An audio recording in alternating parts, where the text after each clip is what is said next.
Hi there, Alison here with another Cab Franc du jour. Today we are in the Niagara Peninsula of Ontario, Canada. We're looking at the Pillitteri Estates Winery 2012 Exclamation Cellar Series Cabernet Franc. Pillitteri Estates Winery is a generational family winery in the truest sense of the phrase.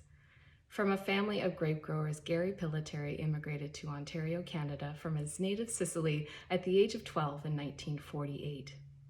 Following his marriage to fellow Sicilian Lena Argo in 1960, the couple purchased a small farm and settled in Niagara-on-the-Lake in 1965 with their 3 children, Connie, Lucy, and Charlie.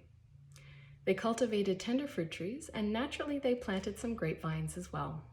And in 1988, Gary experimented by making his first Vidal Icewine, which won him a gold medal at a local wine competition.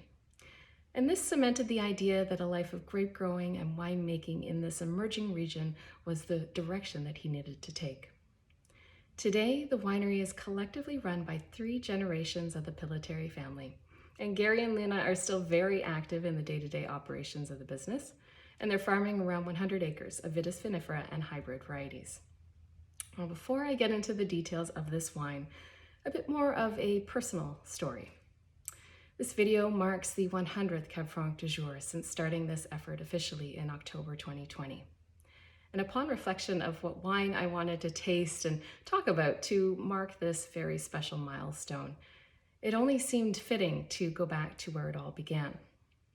Over the last 2 years, many people have asked me when my love of Cabernet Franc started and how it all started. And really, it all started here in the Niagara Peninsula and with Pillitteri Estates.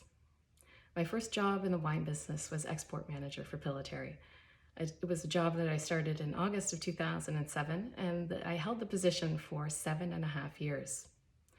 Our focus in the export markets was, of course, ice wine, Canada's calling card in the global wine world. And while at Pillitteri, I was fortunate enough to have the opportunity to travel to dozens of countries preaching the gospel of Canadian ice wine and introducing people to our exciting emerging region, and particularly at a time when, besides a couple of other players, nobody else was really doing this. And in the markets where we introduced our ice wine, we almost always also introduced a still white and red alongside it. And Pillitteri's flagship red was Cabernet Franc. It was a grape that we could ripen consistently every vintage, and we could produce it in a style that was distinctive and unique to Niagara. And it offered a point of differentiation for us in markets that were flooded with examples of Cabernet Sauvignon, Merlot, and Pinot Noir. So here I was traveling the world talking about our Cabernet Franc. And this naturally launched my curiosity to explore this grape better and to really start to understand Cabernet Franc the best I possibly could. I tried as many examples from the Niagara Peninsula that I could get my hands on. And anytime Pillitteri participated in international trade shows like Vinexpo or ProWine, when I took breaks from pouring our wine for our customers at our stand, you could find me in the Loire Valley wine section trying as many examples of Chinon, Bourgueil, st-nicolas-de-bourgueil, and saumur-champigny that I could in a half an hour or 45-minute period. And when I traveled abroad, if there was a Cabernet Franc on a wine list, you can bet that I was ordering it. And this is really what started my obsession with this humble grape. In 2015, I moved to the United States, and this catapulted my love and exploration of Cabernet Franc to whole new heights. The US, the largest wine market in the world, without the same restrictions to access that exist in government monopoly-run Ontario, at the click of a mouse, I could find and purchase all of the Cabernet Franc that my heart desired. So the spark that began in my own backyard in 2007 with wines like this slowly grew into an insatiable appetite and passion for Cabernet Franc, which eventually fueled my desire to start this project back when I moved back to Ontario, Canada in October of 2020. So with that said, let's talk a little bit about this wine. This wine is part of Pilliteri's Exclamation Cellar series, which is part of their reserve tier of wines. And one thing that I love to note about Pillitteri, which I have huge amount of respect for, is is when it comes to their reserve wines, they only make them in the best vintages. So the Niagara Peninsula experiences quite a lot of vintage variation. So in the years that are, say, less favorable for red wines, the parcels that Pillitteri would normally designate for their reserve wines will actually get declassified, and they will use that fruit in their entry-level Cabernet Franc or their Cabernet Merlot blend.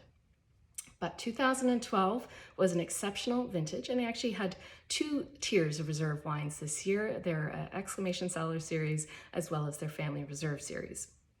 So this wine is coming from 5 hectares of vines planted across 3 vineyard sites in the 4 Mile Creek VQA subappellation, which is one of 4 subappellations that make up the Niagara-on-the-Lake regional appellation. And these 3 vineyards are located at about an elevation of around 90 meters above sea level. And while to the naked eye they appear to be flat, they are sloping ever so slightly north. And then in terms of these vineyards, Jamie Slingerland, who is the director of viticulture and also Gary and Lena's son-in-law, shared with me that he says that these vineyards are in a bit of a Goldilocks zone in Niagara-on-the-Lake.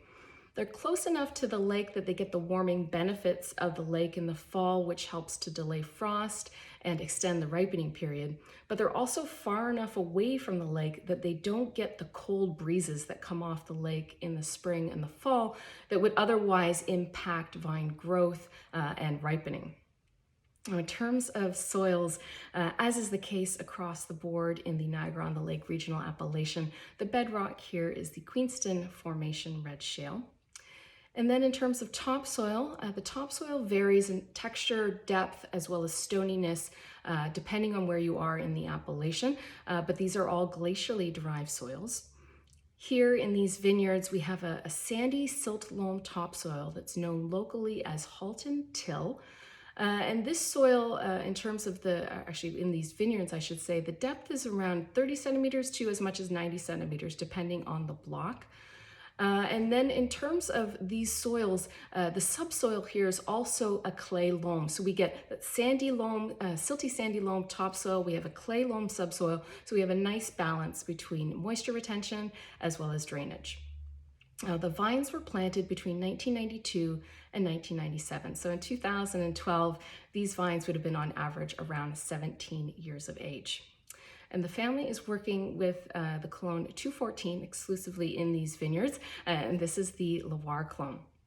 And the vines are trained using a system called Pendle-Bogen, and this is a variation on a double guillot training system where the canes are arched, and this gives more buds.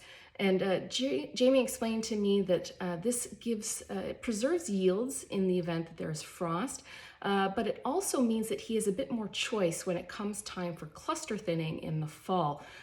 So in the end, he's obviously working to achieve an ideal vine canopy balance, which is super, super important for minimizing the pyrazines in Cabernet Franc. Now, from a winemaking perspective, all the fruit for this wine was hand harvested, destemmed, and crushed, and fermentation takes place in stainless steel with selected yeast, and the time on skins would have been about 3 weeks. And then aging takes place in French oak barrels, a combination of new and old, for about 20 to 24 months before the wine is then bottled. And now for those that are curious about the label, this label is a rendering of a chair. And in 2006, the family commissioned the creation of these 23 stainless steel chairs that hang in the winery's barrel cellar. And these chairs tell the story of the Pillitteri family, their past, present, and future. And so this is a rendering of the King's Chair, which is the largest of these 23 chairs and is a focal point in the family's barrel cellar. And if you are ever in Niagara-on-the-Lake, I highly recommend taking a tour of Pillitteri's barrel cellar and the winery because really it is quite a sight to behold. So without further ado, let's get into this wine. So on the nose, it has a wonderful sweeter fruit profile. You know, you sense the warmer vintage here. And it's a mix of red fruits as well as some darker fruits. I'm getting a little bit of red cherry. There's a touch of black currant here. There's a bit of black raspberry as well, even a little bit of like a cassis note. And then in terms of the pyrazines, I would actually say that this wine leans a little bit more on the savory side. And I'm getting some notes of rosemary here. There's a little bit of cedar wood as well. And a touch of cured tobacco, which is always a signature, a marker for me for Niagara Cabernet Franc. And then there's a little bit of a perfume here too, like a floral undertone, touch of violets, and a touch of spice on the nose too.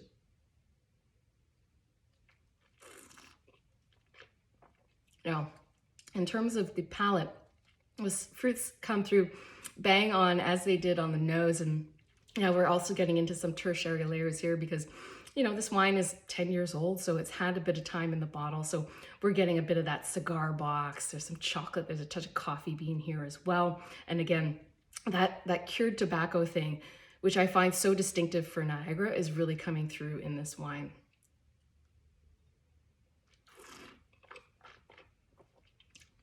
There's a nice spice undertone on the palate too, a bit of baking spice, but there's also like a melange of peppercorns here, like green, white, black peppercorns. So it's really quite spicy on the palate. The acidity, very fresh, very mouth-watering. And in terms of the tannins are very much velvety in the mouth, kind of crushed velvet. There's a nice firmness to the tannins. You know, this wine was built for aging. Actually, I think it could still go a little bit longer. It's still quite youthful. And that fruit is still remarkably fresh, even with 10 years on this wine.